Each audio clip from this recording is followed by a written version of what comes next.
প্রশ্নমুক্ত থাকা অন্তর্বর্তী সরকারেরই দায়িত্ব বলেছেন তারেক রহমান। শেখ হাসিনার প্রেতাত্মারা অরাজকতার চেষ্টায় লিপ্ত, অভিযোগ মির্জা ফখরুলের।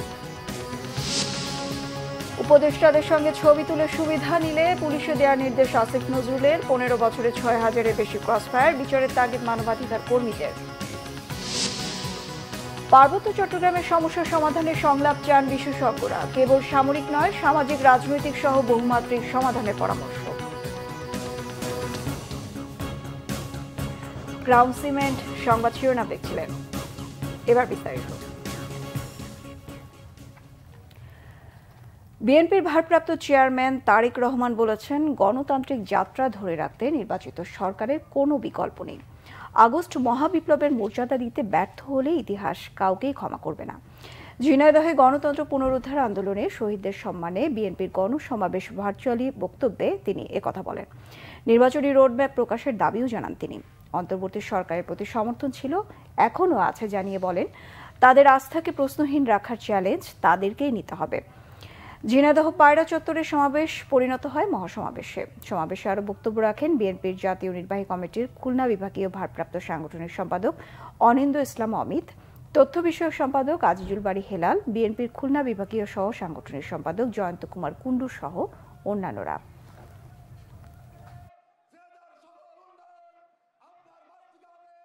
স্বৈরাচারের ফেলে যাওয়া যে দলবাজ উচ্ছিষ্ট প্রশাসনের চলমান ষড়যন্ত্রের কাছে কিন্তু এখনো আমরা দেখতে পাই যে বর্তমান এই অন্তর্বর্তীকালীন সরকার মাঝে মাঝেই অসহায় বা বিপর্যয় বোধ করছেন।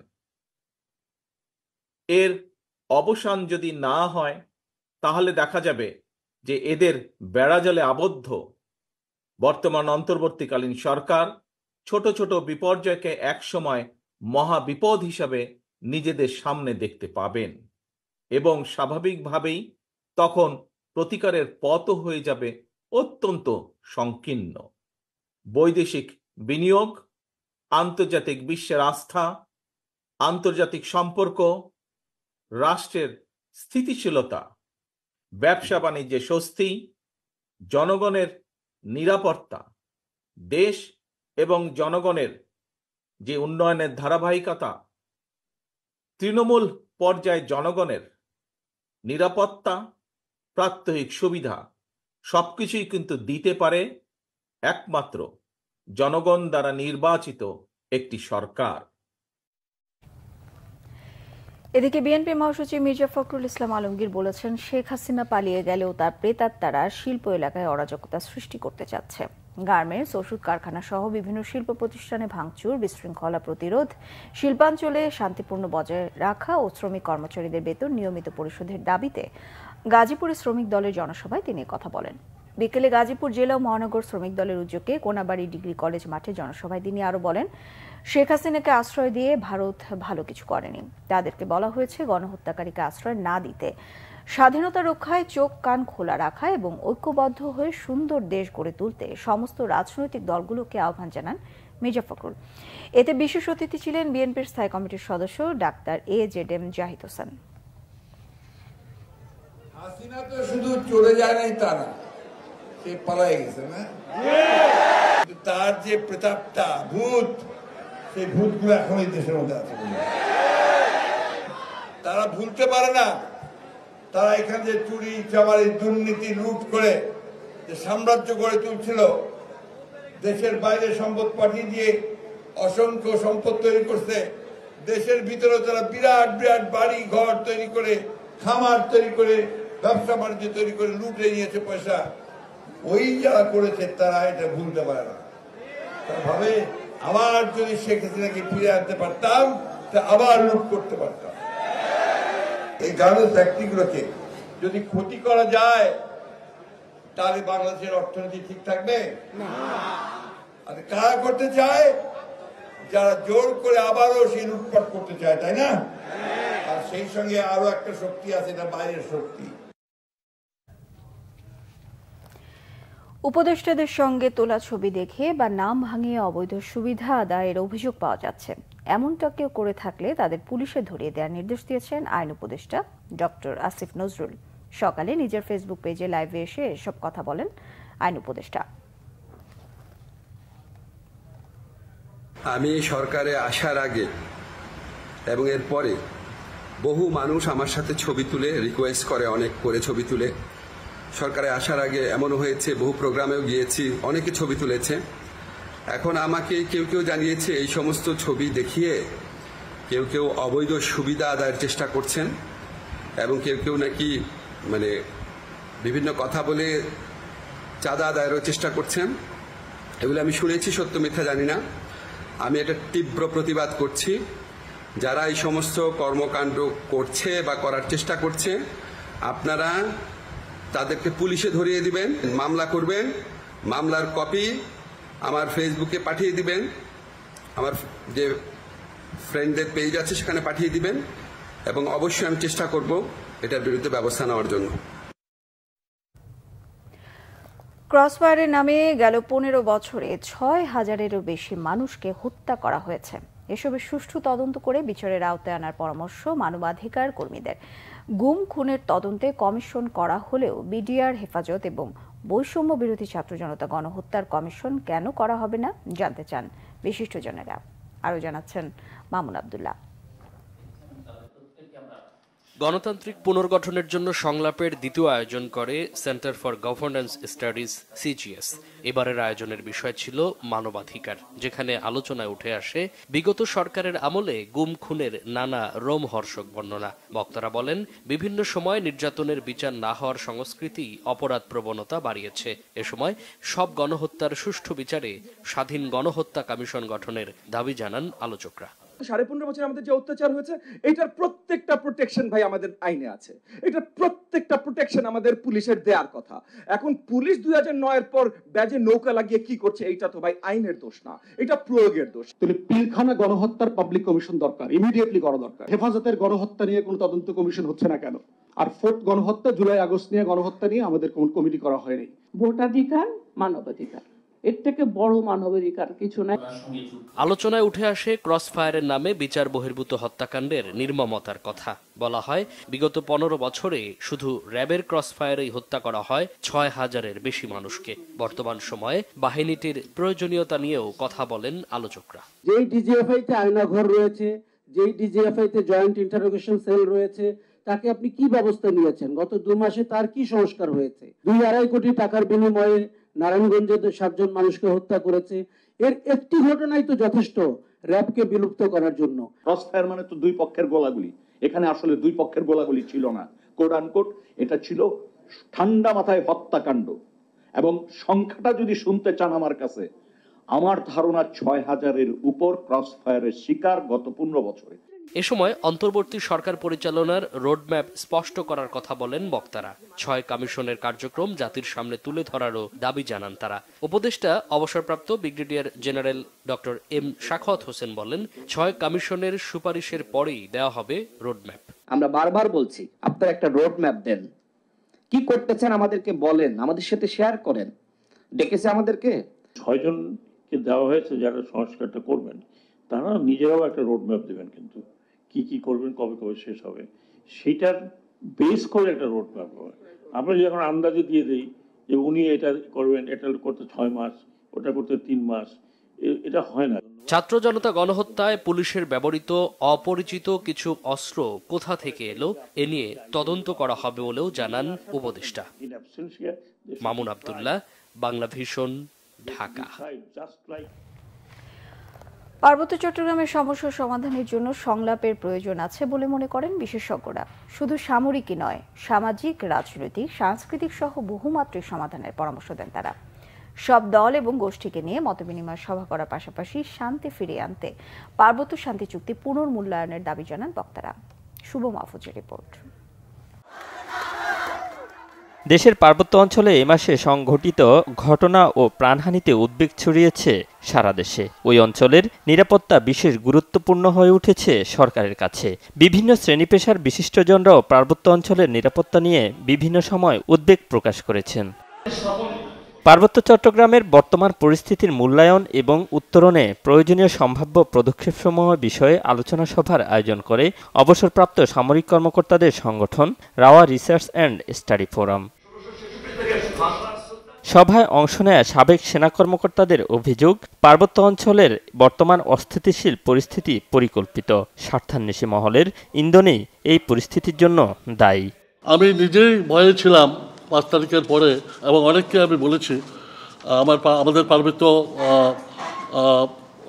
অ্যাডভাইজারকে আমরা বলেছি যে দেখো, হিল ট্র্যাক্সে একটা ঝামেলা হবেই, please talk to the people concern.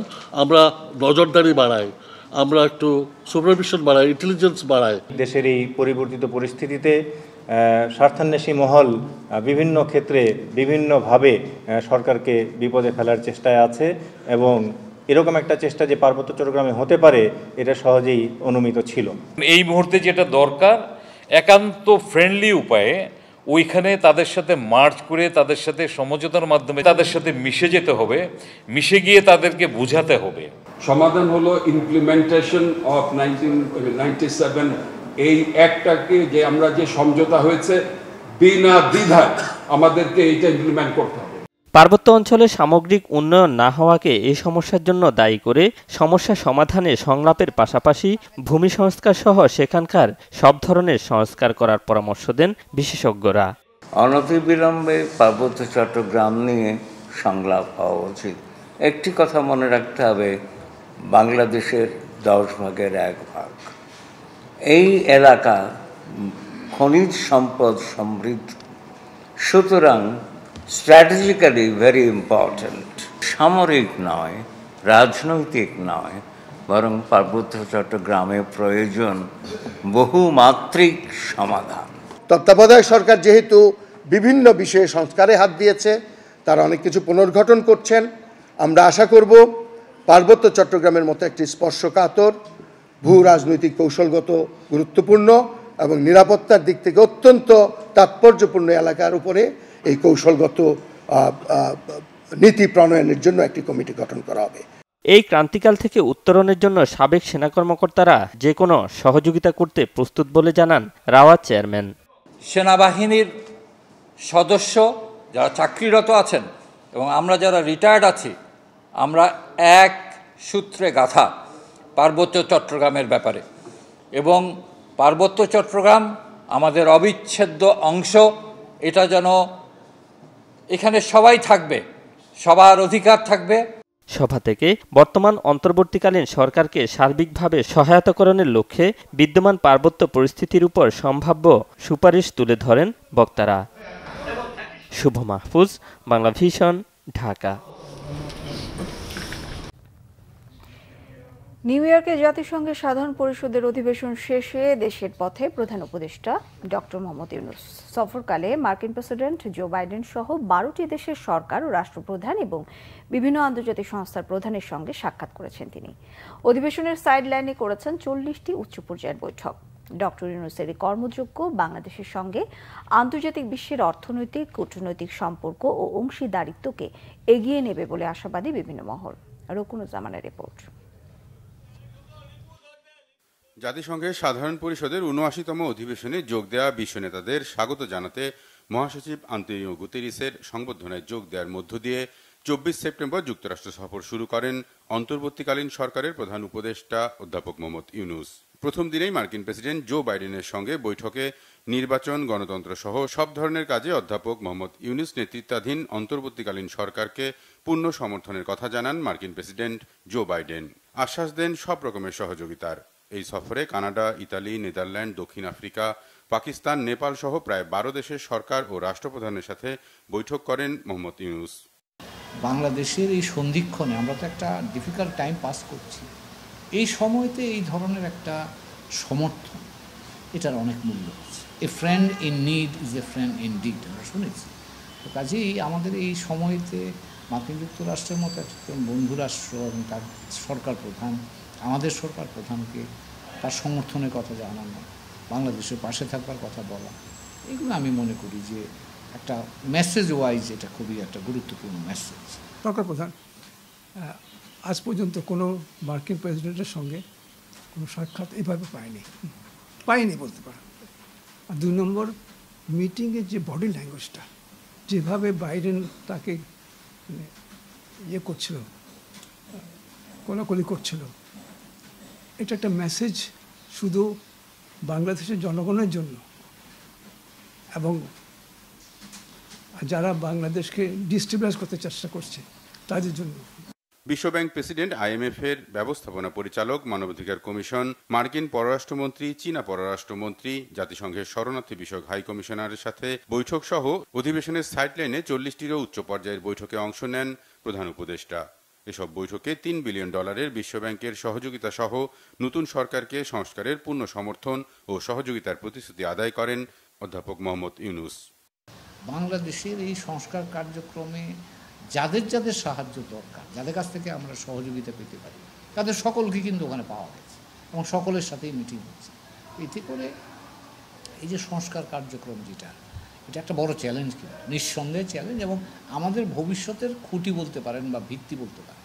তো এই ভিত্তিটা আমরা যদি এদের সমর্থন পাই তাহলে এটা কাজটা আমাদের জন্য সহজ হবে। এই অর্থে এখানে অনেক টেকনিক্যাল সাপোর্ট লাগবে, ফাইন্যান্সিয়াল সাপোর্ট লাগবে, ডিপ্লোম্যাটিক সাপোর্ট লাগবে।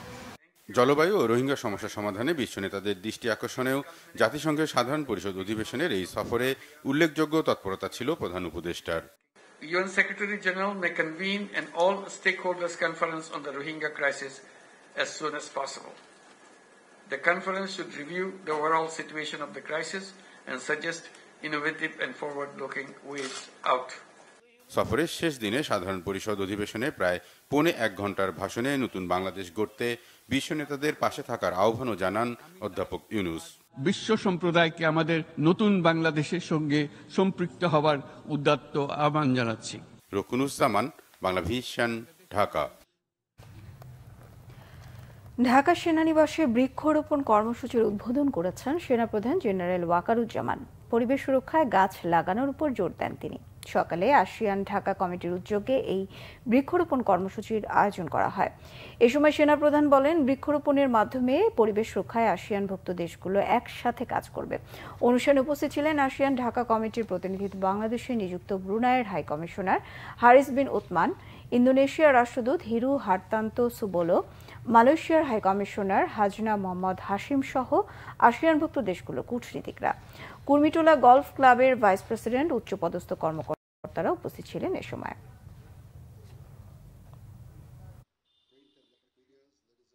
You know that these days the pollution is taking place everywhere, and this tree really helps us in eradicating pollution. But I don't know the sound pollution that has been taking place where the train was going, how to counter it. But nevertheless, this tree plantation is always helping us, as we know that we breathe in what tree breathes out, and the tree breathes in what we breathe out. So you can well imagine that the trees and human beings, we are so closely interrelated. That is why this is a great occasion. স্বৈরাচার শেখ হাসিনার বিরুদ্ধে ছাত্র জনতার অভ্যুত্থানে শহীদ হয়েছেন 1581 জন। শনিবার ঢাকা বিশ্ববিদ্যালয়ের টিএসসিতে বৈষম্য বিরোধী ছাত্র আন্দোলনের স্বাস্থ্য বিষয়ক উপকমিটির সংবাদ সম্মেলনে এ তথ্য জানানো হয়। সংবাদ সম্মেলনে আরও জানানো হয়, নিহতদের বেশিরভাগই তরুণ এবং দরিদ্র পরিবারের, যাদের বয়স 18 থেকে 30 বছর। তবে শহীদের তালিকা এটাই চূড়ান্ত নয় বলেও জানান কমিটির সদস্যরা। তারা বলেন, ছাত্র জনতার এই আন্দোলনে আহত হয়েছেন 31,000-এর বেশি মানুষ। স্বাস্থ্য বিষয়ক উপকমিটির সদস্যরা জানান, বিভিন্ন সহায়তায় এই তালিকা তৈরি করা হয়েছে। এছাড়া শহীদ পরিবারের সাথেও কথা বলেছেন কমিটির সদস্যরা। তারা বলেন, এখনো অনেক ব্যক্তি রয়েছেন যারা শহীদ হলেও নামের তালিকায় আসেনি। তথ্য যাচাই করে প্রতিটির নাম নিশ্চিত করার চেষ্টা করা হচ্ছে বলেও জানানো হয় সংবাদ সম্মেলনে। আজকের যে সংখ্যাটা আমরা শহীদদের যে তালিকাটা পেয়েছি সেটা হলো 1581। এই 1581টা আমরা প্রত্যেককে ফোন দিয়ে পেয়েছি, যেটাটার মধ্যে ডুপ্লিকেশন যাতে আবার না হয়, কোনো মিস ইনফরমেশন না হয়, কোনো পলিটিক্যাল পার্টি বা কোনো বিজনেস মাফিয়া যাতে সুযোগ না নিতে পারে, আমরা সেদিকে সতর্ক দৃষ্টি রাখবো। এবং ডিসি অফিস থেকে যে ডেটাটা পাবলিশ হয়েছে স্বাস্থ্য মন্ত্রণালয় থেকে, সেখানেও ডুপ্লিকেশন আছে, সেগুলো নিয়ে আমরা কথা বলেছি। এখন এই পরিবারগুলো কে আওয়ামী লীগ করতো, কে হচ্ছে যে গণপিটুনিতে মরছে, কে হচ্ছে 4 তারিখে মারা গেছে ছাত্রলীগের, এই কাজটা তো আমরা এখানে বসে ভেরিফাই করতে পারবো না। 3 দিন পরে এখান থেকে 3 দিন পরে আপনি এই আপডেটটা দেখতে পারবেন যে 708 যেটা 717 গতকালকে ছিল, এই মুহূর্তে আমি জানি না ওয়েবসাইটে গেলে, সেটার একটি একটা সিগনিফিক্যান্ট প্রোগ্রেস দেখতে পারবেন ইনশাল্লাহ। আর হচ্ছে এর পরেও কিন্তু আরো যুক্ত হতে থাকবে, মানে এই কাজটা চলমান। জামায়াতে ইসলামীর আমির ডাক্তার শফিকুর রহমান বলেছেন, অন্তর্বর্তী সরকারকে যৌক্তিক সময় দেয়া হবে, সেই যৌক্তিক সময় যখন হবে হাটে হাড়ি ভেঙে দেওয়া হবে। জামায়াতের আমির আরো বলেন, 24 বিপ্লবের চেতনাকে সম্মান করতে হবে, তবে আবেগবশত দু একটা কাজ হয়ে যাচ্ছে, এটা হওয়া উচিত নয়।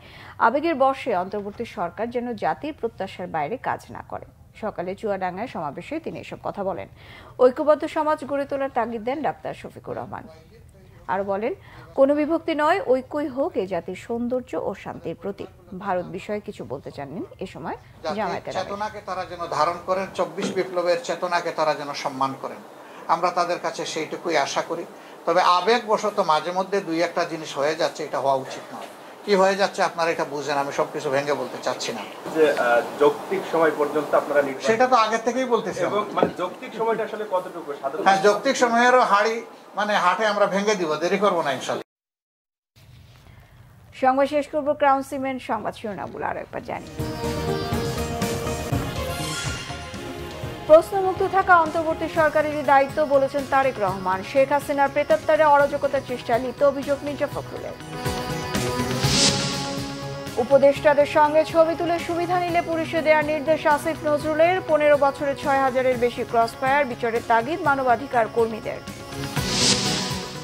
পার্বত্য চট্টগ্রামের সমস্যা সমাধানের সংলাপ চান বিশেষজ্ঞরা, কেবল সামরিক নয়, সামাজিক রাজনৈতিক সহ বহুমাত্রিক সমাধানের পরামর্শ।